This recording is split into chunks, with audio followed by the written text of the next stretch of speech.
ساجد، ویسے ہم نے چینل ون کے ذریعے کئی سارے پروگرامز کی ہیں، اہل بیت علیہ السلام سے جڑا ہوا ذکر. ہم نے کوشش کی ہے کہ ہم ہمارے ویورز کو زیادہ سے زیادہ علم دے سکیں اور نالج ان کے ساتھ شیئر کر سکیں. بالکل، ہر پروگرام کا مقصد بھی یہی ہوتا ہے کہ ہر پروگرام میں جب بھی ہم لوگ کوئی پروگرام کریں تو اس میں زیادہ سے زیادہ معلومات لوگوں تک پہنچائی جائے. بالکل ٹھیک کہا تم نے، جس کے لیے ہم کافی ریسرچ وغیرہ بھی کرنا ہی پڑتا ہے. رائٹ. لیکن کیا تم جانتے ہو کہ اہل بیت علیہ السلام میں ایک ایسے معصوم علیہ السلام، ایک ایسے امام موجود ہے جن کے بارے میں ریسرچ آج شاید ہم سے زیادہ سائنٹسٹ کر رہے ہیں. سیریسلی؟ مجھے نہیں پتا کس امام کی بات کر رہی ہو.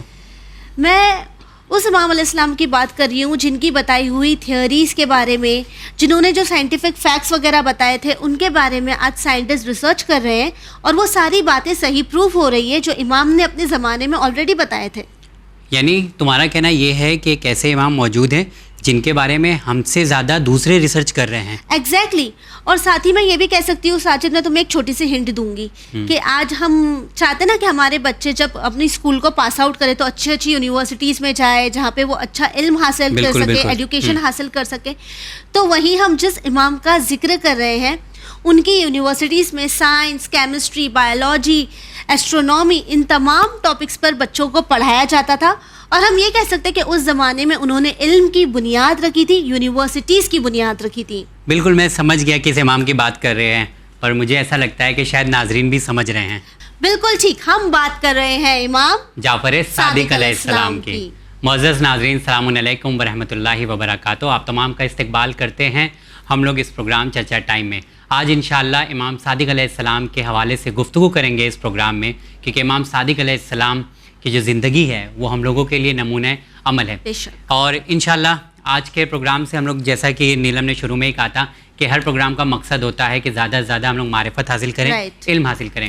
تو آج کے پروگرام میں استقبال کرتے ہیں اور ملاقات کرتے ہیں ہم لوگوں کے ذریعے پوچھے جانے والے سوالوں کا جواب دینے کے لیے. چینل ان کے اسٹوڈیو میں موجود ہے حجت الاسلام علی جناب مولانا کمال احمد خان صاحب قبلہ. تو آئیے ان سے ملاقات کرتے ہیں. السلام علیکم مولانا صاحب. وعلیکم السلام ورحمۃ اللہ وبرکاتہ. مولانا صاحب، ہم لوگوں کے پاس بہت سارے سوالات ہیں امام صادق علیہ السلام کے حوالے سے.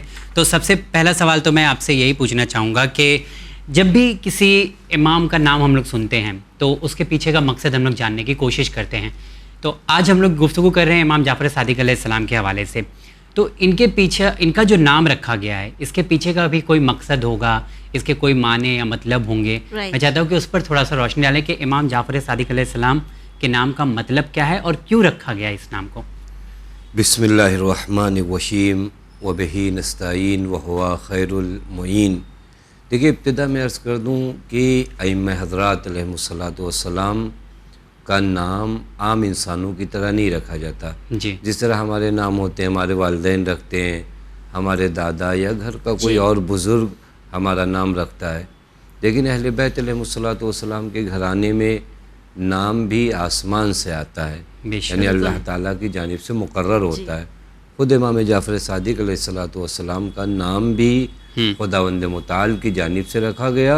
اور اس سلسلے میں روایات بھی ہیں کہ جناب جابر ابن عبداللہ انصاری کہتے ہیں، میں نے جناب زہرا سلام اللہ علیہ سے پوچھا کہ بی بی یہ آپ کے ہاتھوں میں یہ لوح وہ تختی ہوتی ہے جس پہ کچھ چیز لکھی جاتی ہے. میں نے پوچھا بی بی یہ لوح آپ کے ہاتھوں میں کیسی ہے؟ تو بی بی سلام اللہ علیہ نے فرمایا فیہا اسماء ائمۃ ابنی، اس لوح میں ان اولادوں کا نام ہے میرے جو امام ہیں. یعنی خود وہ لوح جو بی بی سلام اللہ علیہ کے پاس تھی اس میں تمام ائمہ کا نام موجود ہے. یعنی پہلے سے طے تھا.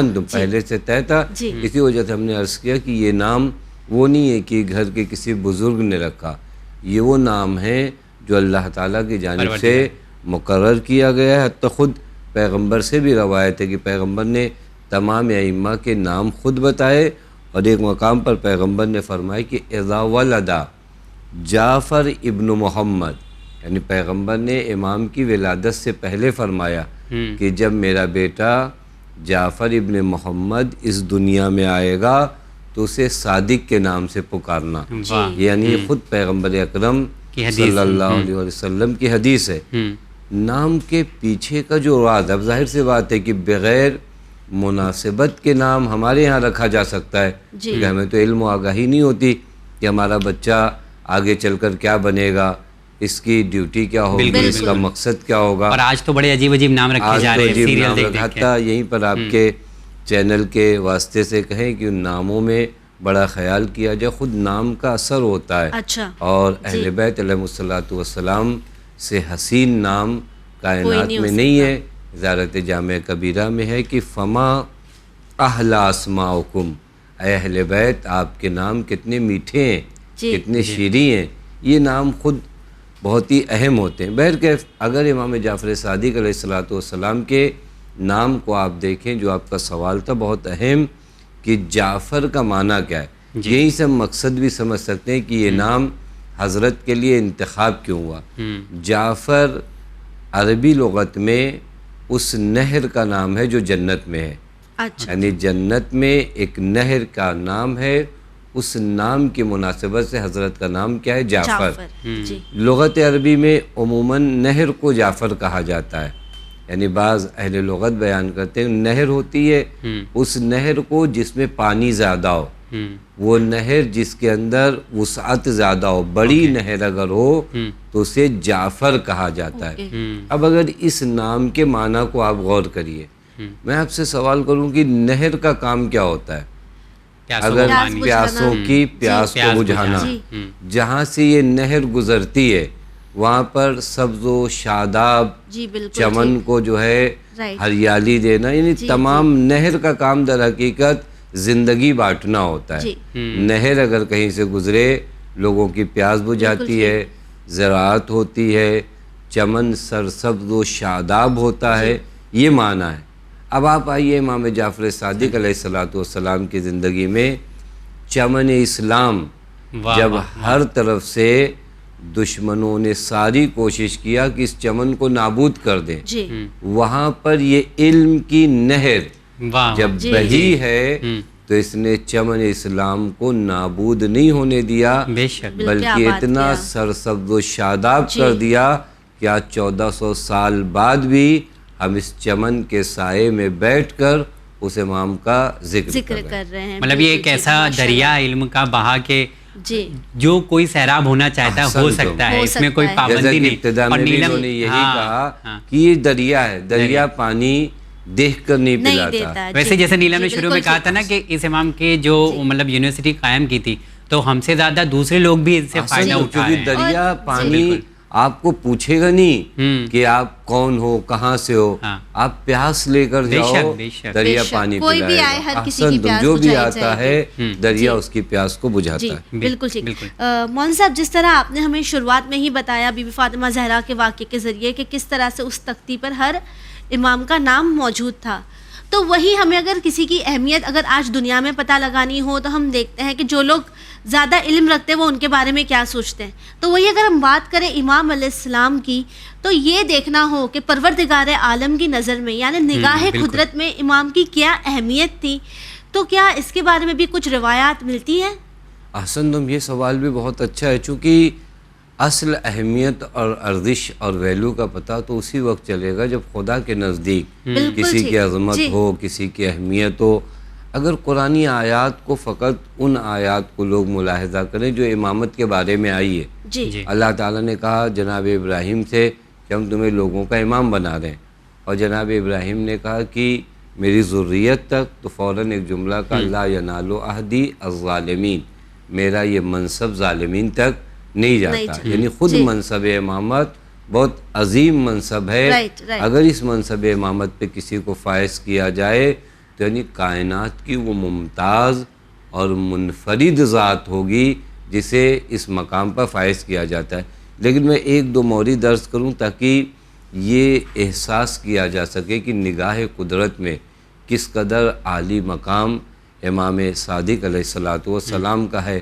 اور اس چیز کو سمجھنے سے پہلے خود ہمیں یہ سمجھنا پڑے گا کہ امام کی نگاہوں میں خود خدا کا کیا مرتبہ ہے، کیونکہ بندے کا مرتبہ خدا کی نگاہوں میں اسی وقت بڑھتا ہے جب بندے کی نگاہوں میں خدا کی عظمت ہوتی ہے.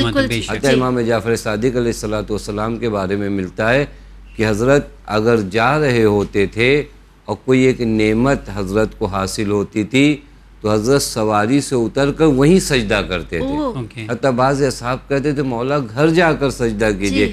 کہا نہیں، یہ نعمت ابھی حاصل ہوئی ہے تو اس کا شکر بھی ابھی مجھے کرنا ہے. یہ عظمت ہے خدا کی امام جعفر صادق علیہ السلام. اور ساتھ ہی ہمارے لیے پیغام بھی ہے نا ساجد، اکثر یہ ہوتا ہے کہ پروردگار عالم نے مولانا صاحب ہمیں کئی ساری نعمتوں سے نوازا ہے، لیکن اسے چھوڑ کر ہمارا دھیان ان چیزوں پر جاتا ہے جو ہمیں نہیں ملی اور پھر ہم ناشکرے ہو جاتے ہیں. تو ہماری زندگی میں بیماریاں بھی وہیں سے آتی ہیں، جو چیز نہیں ہے انہیں زیادہ دیکھتے ہیں، جو چیز ہیں انہیں نہیں دیکھتے. یعنی جو نعمتیں ہمارے پاس ہیں انہیں ان میں خوش رہنے کا سلیقہ ہمیں نہیں پتہ، جو نہیں ہیں ان کے غم کے ساتھ اپنے آپ کو بیمار کرتے ہیں.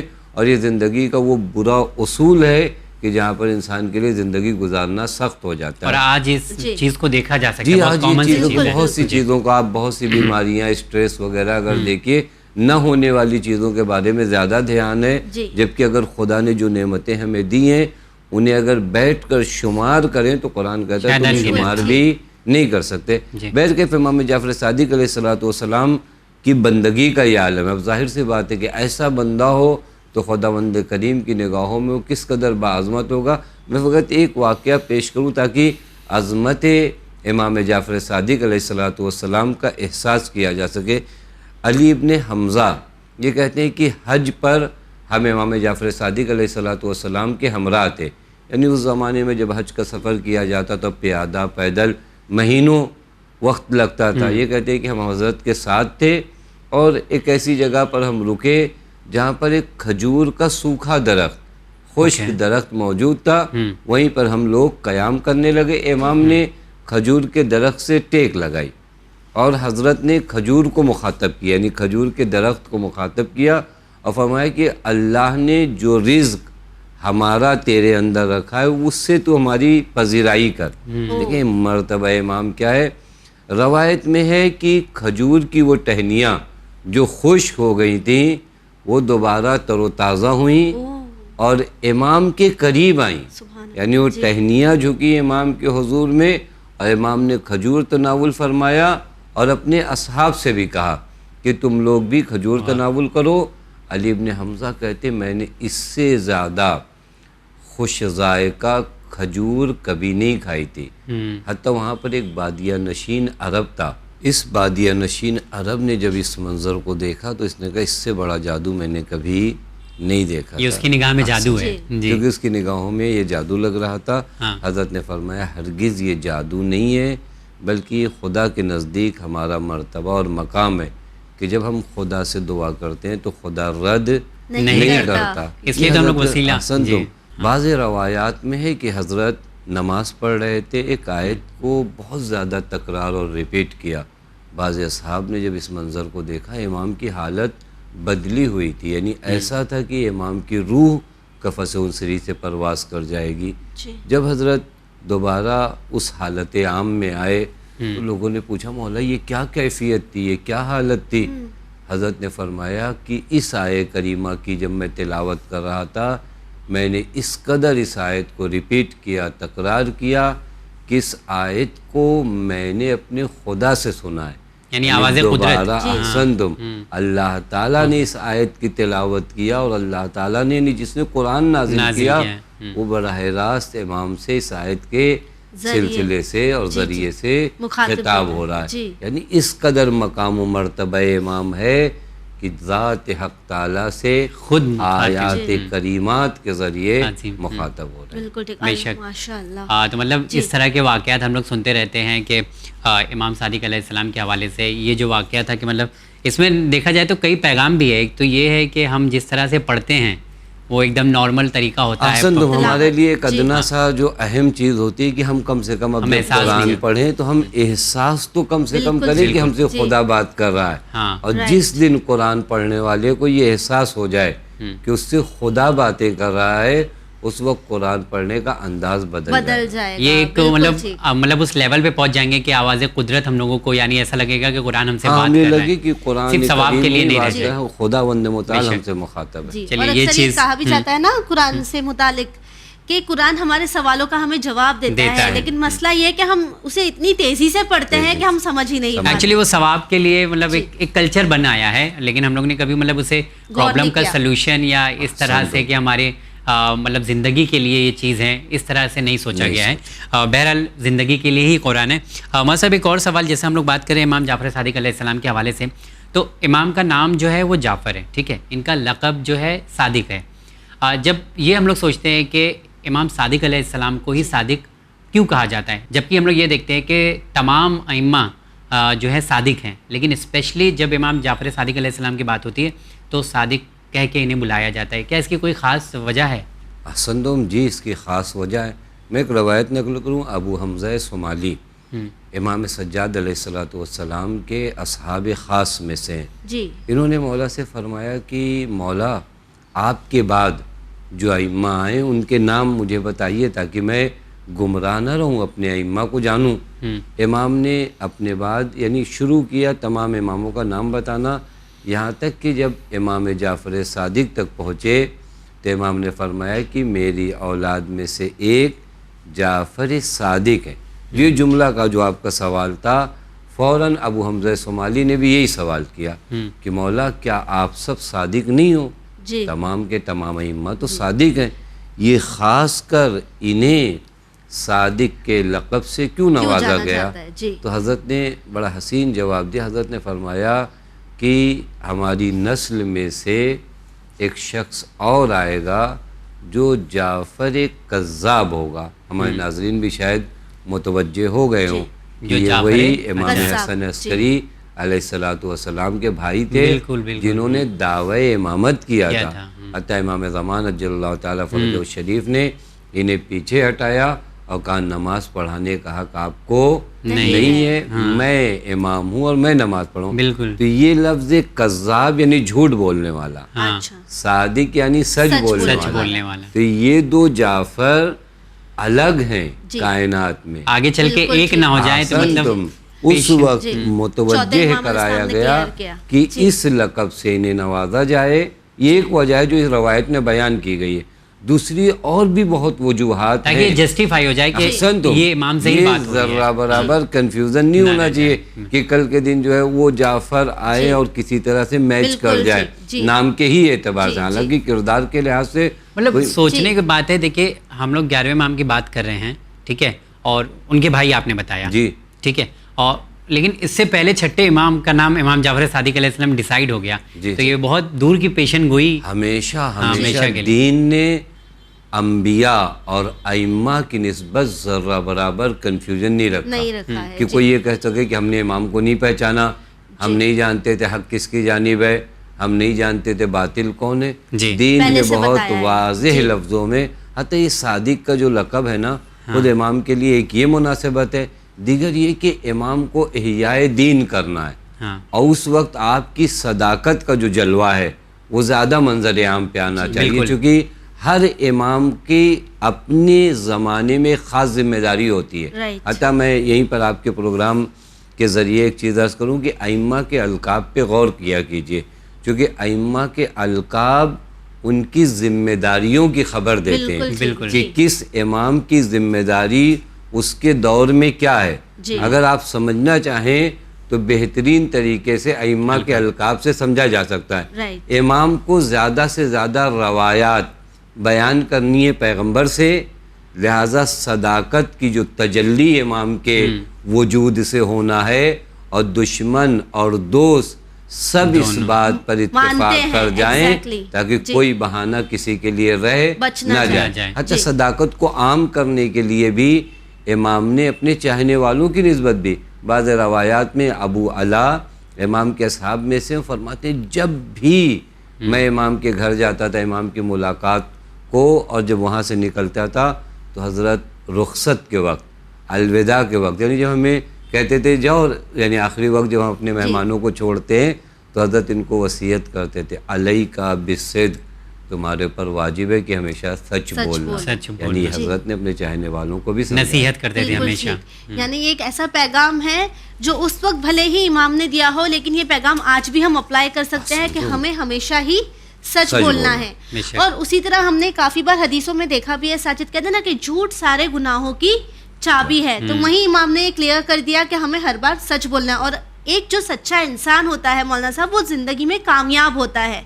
تو وہیں اگر ہم بات کریں کامیابی کی تو امام جعفر صادق علیہ السلام نے جہاں کئی چیزوں کے قانون بتائے ہیں تو زندگی میں کامیاب ہونے کے لیے ایک بہتر انسان بنانے کے لیے کیا قانون بتائے ہیں یا پھر کیا ایڈوائس دی ہے؟ حسن تم یہ سوال بھی بہت اچھا. اگر آپ غور کریں میں خود روایت دیکھ رہا تھا, امام سے کسی نے پوچھا مولا آپ کی کامیاب زندگی کا راز کیا ہے؟ آپ جو ہے دنیا والوں سے پوچھتے ہیں کہ آپ کی کامیاب زندگی کا راز کیا ہے, وہ امام سے پوچھئے کہ مولا یہ زندگی, یہ بندگی, یہ عبادت جو آپ نے گزاری, آپ کی زندگی کا راز کیا ہے؟ جی ہمارے لیے رول ماڈل ہو حسن تو وہ آج ہمارے لیے جو رول ماڈل ہے. امام سے پوچھا علامہ بنیت امرک, مولا آپ کی زندگی کے بنیادی اصول کیا ہیں, جسے ہم آسانی کہہ لیں بیسک وہ چیزیں کیا ہیں جن کے اوپر آپ نے زندگی گزارا. حضرت نے فرمایا 4 چیزیں ہیں. 4 چیزیں ہیں جنہیں تم خیال کرو, یہی کامیاب زندگی کا راز ہے. حضرت نے فرمایا میں نے پہلی چیز اس بات پر یقین کر لیا ہے, علم تو ان عملی لا یعملہ غیری فاجتہدت. زندگی کا پہلا قانون جس پر یقین کرنا ضروری ہے وہ یہ کہ میری ذمہ داریوں کو میرے علاوہ کوئی اور ادا نہیں کرے گا. بے شک. یہ زندگی کا وہ پہلا قانون ہے. حضرت فرماتے میں نے یہ یقین کر لیا کہ میری ذمہ داریاں کوئی اور ادا نہیں کرے گا. فاجتہدت, بس میں نے کوشش کرنا شروع کیا. جب مجھے پتا چلا کہ میری ذمہ داریاں مجھے ہی انجام دینا ہے, آج ایک ماں کو پتا ہو, باپ کو پتا ہو, بھائی کو پتا ہو کہ میری ذمہ داریاں مجھے ادا کرنا ہے, پھر وہ خاموشی سے سوئے گا نہیں, وہ کوشش کرے گا. یہ زندگی کا پہلا قانون. یا تو آج کل یہ چلتا ہے نا ہم آج کا کام کل پہ ڈالیں گے. حضرت فرماتے ہیں زندگی کا پہلا کام کیا ہے کہ یقین کر لو کہ تمہارا کام کوئی اور نہیں کرے گا, تم تلاش کرو. پھر حضرت فرماتے ہیں علم تو ان اللہ تعالی مطلع علیہ فاستحییت. زندگی کا دوسرا قانون یہ ہے کہ اتنا یقین کر لو کہ خدا تمہیں دیکھ رہا ہے. خدا تمہیں دیکھ رہا ہے. یہ چیز اگر تمہاری زندگی میں آ گئی تو تمہاری زندگی میں حیا آتی ہے. میرے خیال سے یہی سب سے زیادہ مشکل ہو جاتا ہے. حیا جو بے حیائیاں عام ہوتے ہیں, حالانکہ حیا کا جب تصور آتا ہے تو عورتوں کے سلسلے میں زیادہ گفتگو ہوتی ہے, جبکہ حیا مردوں کے لیے بھی ضروری ہے. حیا نہ ہو تو انسان نماز نہیں پڑھے گا, حیا نہ ہو تو انسان روزہ نہیں رکھے گا. حیا کی بنیاد پہ میں کرتا ہوں کہ میرے خدا نے مجھے حکم دیا ہے, لہٰذا حیا کب آئے گی؟ جب تمہیں یقین ہو جائے کہ تمہارا خدا تمہیں دیکھ رہا ہے. یہ زندگی حیا کا مطلب نارملی ہم لوگ جو لیتے ہیں حجاب سے لے لیتے ہیں, ہم نے حیا کو لے جا کر حجاب پر ختم کر دیا, لہٰذا حیا کا لفظ جو ہے مخصوص ہو گیا عورتوں سے. حالانکہ حیا جو ہے مردوں کے لیے بھی ضروری ہے. مردوں میں حیا کیسے مطلب مردوں کی حیا میں نے مثلاً آپ کو بتایا کہ حیا کا مطلب یہ ہوتا ہے مثلاً میں نماز نہیں پڑھتا, میں نماز نہیں پڑھتا, یہ بے حیائی کی نشانی. کیوں معلوم ہے؟ پیغمبر فرماتے ہیں من لا حیا لہو لا دین لہو, جس کے پاس حیا نہیں اس کے پاس دین نہیں. حیا اگر ہوگی نا تو میں سوچوں گا میرے خدا نے مجھے رزق دیا, نعمتیں دی, یہ تمام چیزیں دی, اس نے مجھے فقط 2 رکعت نماز کے لیے بلایا. یہ بے حیائی ہے کہ انسان مسجد میں نہ جائے. تو جو کریں بس حیا کا مفہوم ایک عام ہے.